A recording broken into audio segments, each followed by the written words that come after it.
Welcome to the wonderful world of wellness with Dr. Andy Mencia.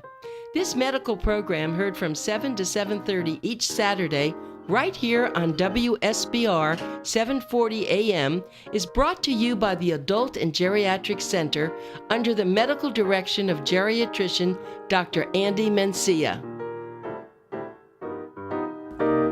Good morning. Good morning, Dr. Mencia. Hello. We've already talked about you, before. The sun rising already. Yeah, sun's rising. 7:02. Right. Oh, yeah, it's Yeah. beautiful clouds and all. Yeah. It's cold outside. Baby, I it's cold knew outside. I knew you were going to do that. I want you to stay. But baby, it's cold outside. Maybe that's a very good topic for us to Yes, talk about with the yes. change of weather for The people. change of weather with El Nino. First of all, if you have not had your flu shot, Oh, bad. please, before the snowbirds are all here, get your flu shot. If you are one of the snowbirds that listen to us from up north and you are coming down, as soon as you arrive, call the center, call AGI, and make an appointment. We have plenty of flu shot. And I got mine. I Yeah. always feel so I got mine too, confident. I yeah. know you do. Yeah. So get the flu shot and And get the get pneumonia ready shot. for the I'm holidays. due for the pneumonia shot too. Yes. You said, yeah. I need to have that also. And I'm just be safe out there. It's a lot of crazy driving. It's the malls that's crazy. I mean, you go Yes. in there. I mean, I have seen this. People are pushing people out of the way to get their stuff. What is it? It's supposed to be a happy time. I know. Except when you go to the mall. Yeah, I know. Yes, my TV, leave it alone. Yeah, or the parking, or do it and things like that. Yeah. But really, it's funny. We have a new advertiser. It's a medical supply company in Delray Beach, and they put in grab bars, among many other things. And I was so impressed with grab bars that I actually ordered two, even though I'm Really? in a rental apartment. And they're beautiful because there's a lot of danger in getting in and out of the shower Yes. without Yes. grab bars. Yes. Have you had people come to you who've fallen and in showers? Do you ever hear that? Well, I do prevention. So when I see the patient being having instability when they walk and all of that, then we go through a checklist. Do you have grab bar by the toilet? Do you have, By the toilet? By the toilet, yes, because sometimes when a person sit at the toilet, the old-fashioned toilet. I'm not a construction guy, but I know they were so many inches lower than the present toilet. The toilet that we get today is a little bit higher, because I know I'm doing reconstruction. So they go, I love the toilet that we had before, and the construction guy say, no, doctor, this is an old-fashioned toilet. It's too low. I say, oh, okay, so we got to get a few inches high. And then there are toilet seats that are 2 or 3 or 4 inches high that you can add to your present toilet, to the modern toilet, to even make it higher, so that when you sit and you are ready to stand, especially if you have bad knees and all of that, you are able to come to a full standing position. And that's so important, because when you sit in a low toilet, it's like squatting. So when you try to stand, especially after a bowel movement, here we go. Especially Well, we after have to a get bowel- bowels and sex in Yeah, every show. bowels Okay, we and- hit the bowels. Next will be sex. Poop but- and sex. No. Remind That's me a new about show. grab bars and sex. You have no idea. But anyway, keep going. So a lot of times you get a lot of seniors that when they try to get up, they will fall forward and pass out. And No, but I can see that. I can see that. That would give them the boost, because you were talking about low toilets. Our house, our apartment now has a low toilet, and it's not for me, but for Bill, it's a little bit of a thing. So he holds on as he, because of his knees and all. But if there was a grab bar there, Exactly, that can help you lift yourself Yes. up. Yes. So that's an important thing. But even in the shower, And it can be ugly. Let me tell you, I hear stories in my office that they are very ugly. Grandma tried to get off the toilet. She fell down, passed out. We couldn't open the door. We call 911. They have to break the door to get in there. It can be really, really ugly, especially if you go to some of these apartments with a tiny bathroom. You fall down, and if the toilet is right by the entrance, that's it. How do you get in there? Well, and bath mats. I mean, you really start talking about these things. So I'm going to ask you that. So you get a lot of patients when they've fallen. What usually occurs? What has happened? Why have they fallen? That's a great question. Number 1, number 2, and number 3 is dehydration. And I tell my patient, are you drinking enough fluid? Are you drinking enough fluid? Sometimes they lie to you and say, I'm drinking. And then you ask them, what is enough to you? No, I drink like a glass of water a day. Or I drink my coffee in the morning. And I tell them, coffee is a diuretic. It makes you pee. So coffee can dehydrate you. So for every cup of coffee, you should have half a bottle of water or half a glass of water to replace the fluid that will come out of your body. Tea also can dehydrate you. So if you're a coffee drinker, a tea drinker, they will dehydrate you. Beer drinker, if you drink a beer, 2 bottles of water or 2 glasses of water. Wine also? No. Wine, no. Wine is not a it's not a diuretic. Well, what if someone has a glass of water with every meal? That would give them 3. Right. And then how many more? And then 3 more. I put one bottle of water by my bedside every night. And when do you drink it? If I wake up in the middle of the night, I take some sip, go back to sleep. But it's going to make you pee. Older people pee too much. That's not true. No, that's not true. Oh, tell us about that. Yeah, it's a myth that if you drink, you pee. If you drink a lot, of course you're going to pee. But the body that God had made, this body of ours, is so smart that if you are in deficit, it will retain that water in your body. You will only pee the excess. So a lot of people say, oh, doctor, I cannot drink because as soon as I drink, I pee. That's in your mind. What you need to do, go and pee and then drink. And you'll see that as soon as you drink, you don't pee. So remember that your body is trying to flush all the waste material, and it go through your poop and it go through your pee. So when you pee, you're just peeing waste material. You're not peeing the good water that you just drank. You're peeing what the body had, what that water that you drank last day, the day before, or last week. That water is eventually coming out after it had been processed through your system. That's the water that is coming out at the moment. It's not the one that you just drank. Okay, while we're on pee, then talk about the difference in color.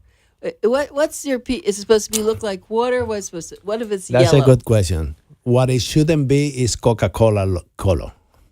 So when your pee look like wine, look like Coca-Cola, that means you are bleeding. It should not look like that.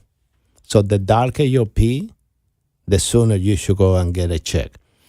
And it's good to always have a cup at home with, that you can close, not an open cup, but one that you can just open the cover and then close it. For example, I tell my patient, after you finish a set of whatever pills you take in, if you don't take any pills, if you take antibiotic, those little containers that the pharmacy give you, save them. Because you can always use it to put a sample in them. So if any concern, just open one of those cups, take some of the urine, close it, and take it to your doctor. But wash it out first before you put your urine in, because wash it out first, right? Of course. They can tell you that you have something weird. Yeah, disease, that's right. Ooh, you have some augmentin in your urine. But that's a good point to use that, right? So you're use saying, a cup that you can close, and if the urine is dark, because dark usually means blood. And you have 2 types of blood.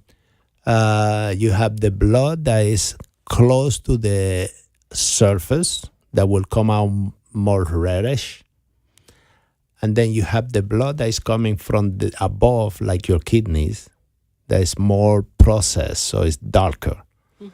The same thing with the stool. If the blood is red, usually it's a hemorrhoid that is bleeding, or a little, fissure in the anus that is bleeding.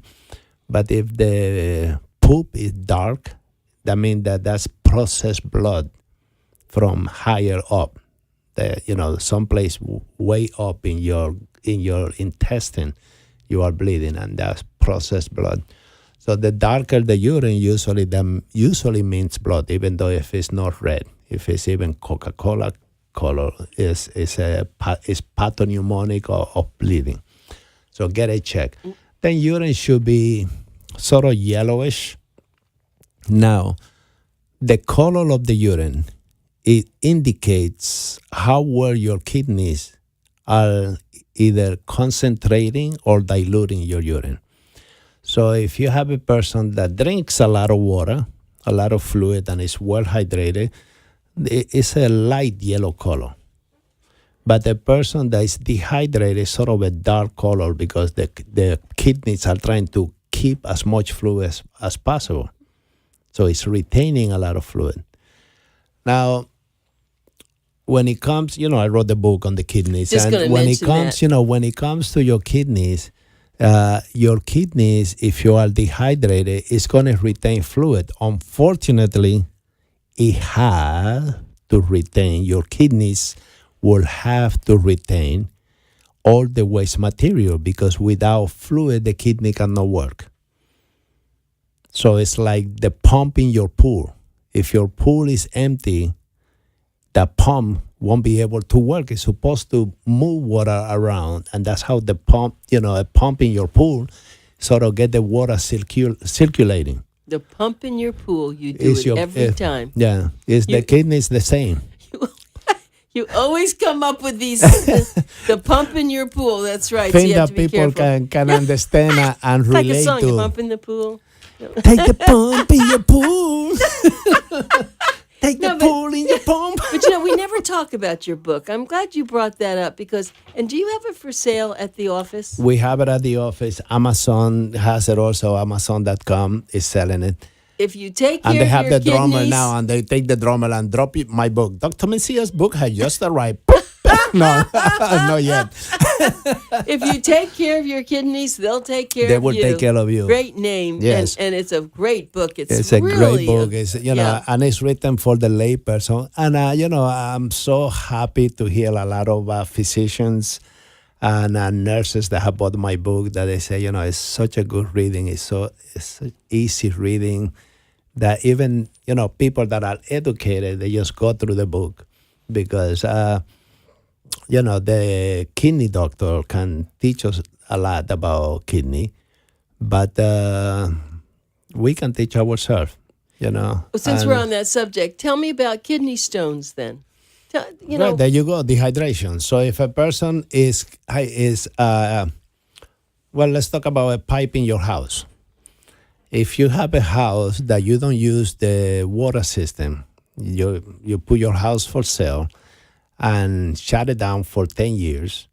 And after 10 years, somebody buy your house and they start opening the faucet, the water doesn't run as smooth because all the sediment has settled and concentrated and have become hard like rock.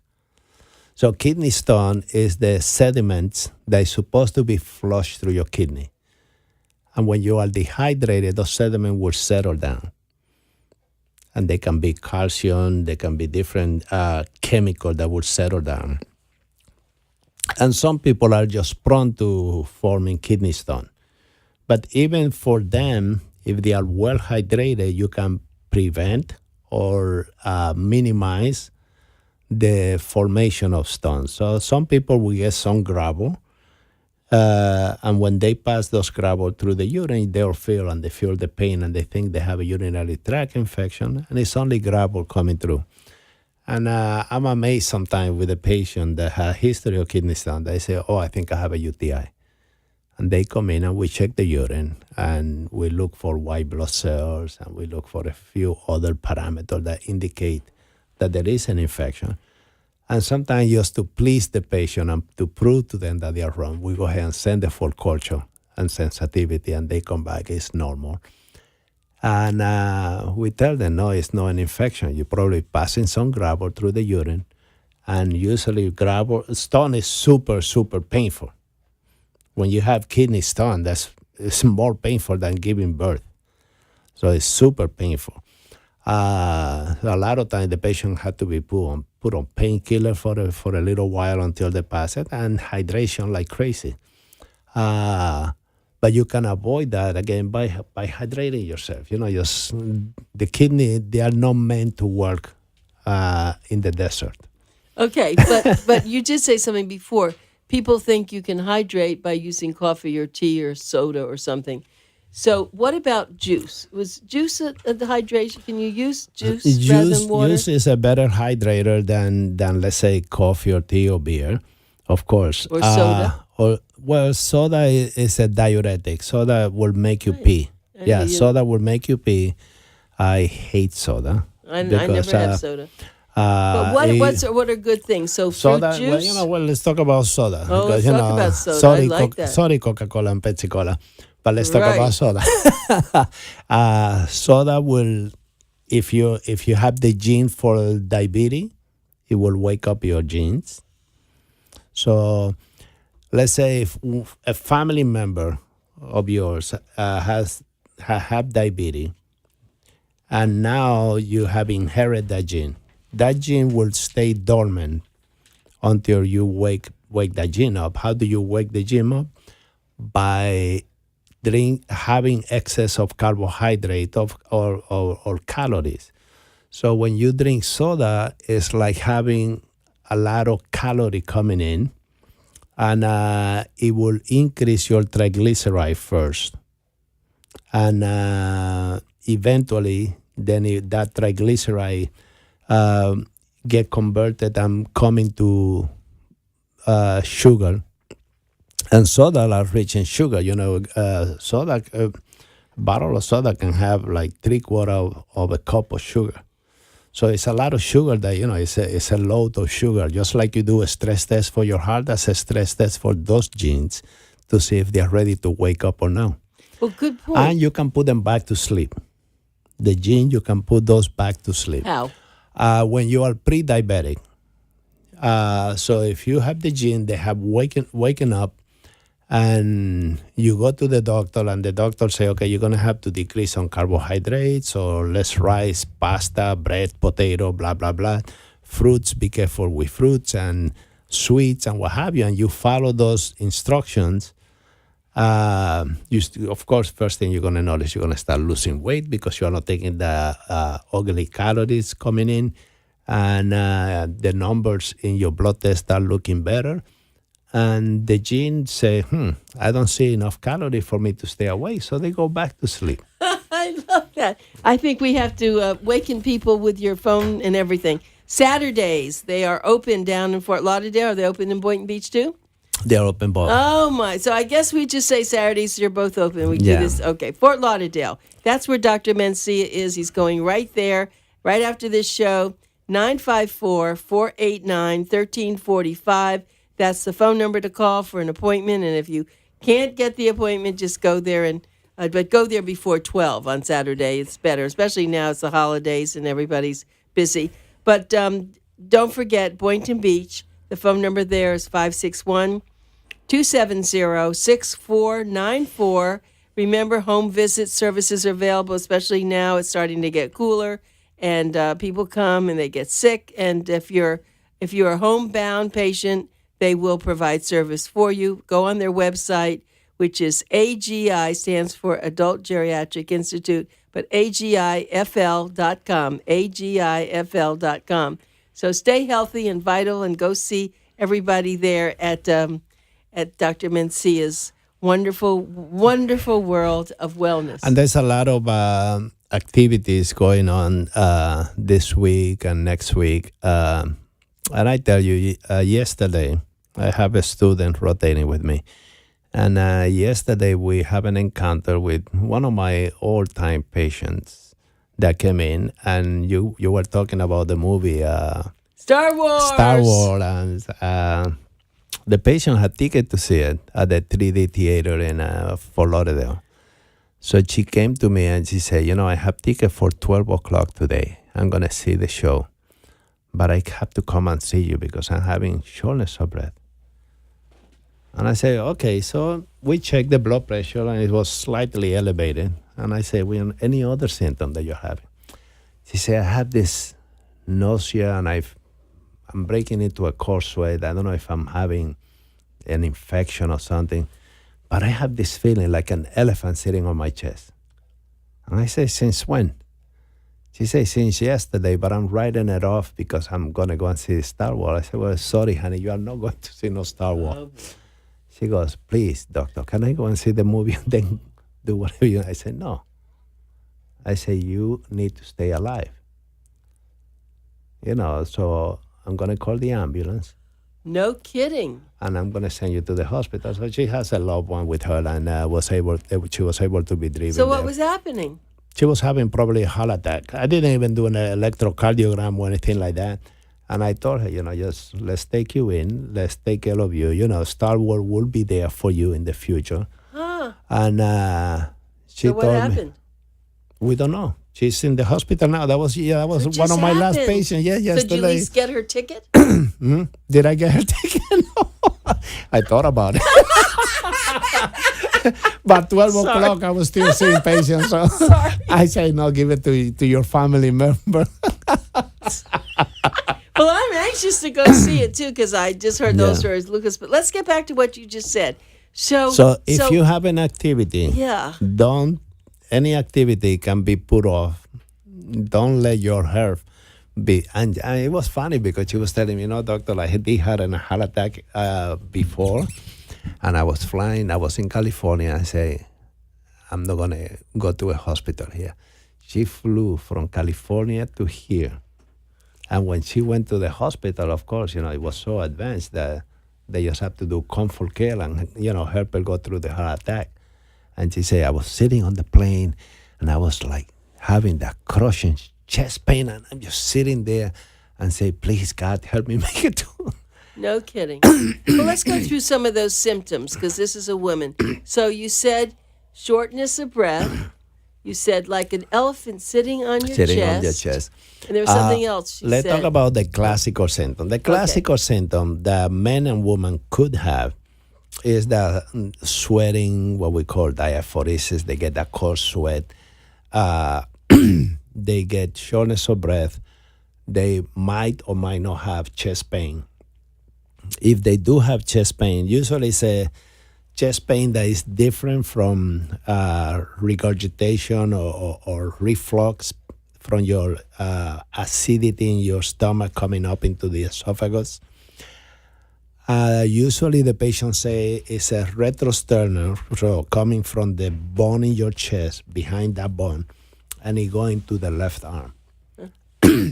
Now, I did a show for heart disease in women, and it's on YouTube.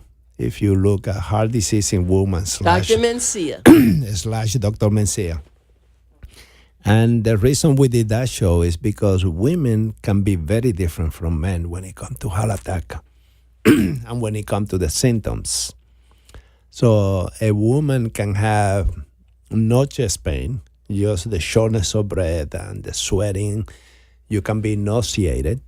So a woman can feel the nausea, and a lot of time it gets written off by the doctor as reflux. Oh, you're having reflux. Take a Tums or take, Nexium or take this or take that for your reflux, and it will go away. So women are usually written off as having something else, and it could be a heart attack. What if they took some aspirin if they're feeling that way? Is that a good thing to do? It's always a good thing to do. Especially if you have the chewable aspirin. So you can chew an aspirin and then drink a little bit of water and rest. And until you call 911 and get seen by a doctor and what have you. So aspirin is always good. It's a lifesaver. If you have it at home, always, we should always have aspirin at home. Okay. So we have one more minute. What are you going to say in that? Come to the office. Right. Get your flu shot. Right. And Dr. Mencia is going to start to grow bananas. So you're going to be able to get your bananas there. Get my potassium. Yeah, your potassium. That's true. Well, Dr. Mencia, this is so wonderful to have you, of course, come on the show. And everybody we learned so much from you. And we hope that you just continue in doing all the good work that you do. Thank you. Yeah. Thank you.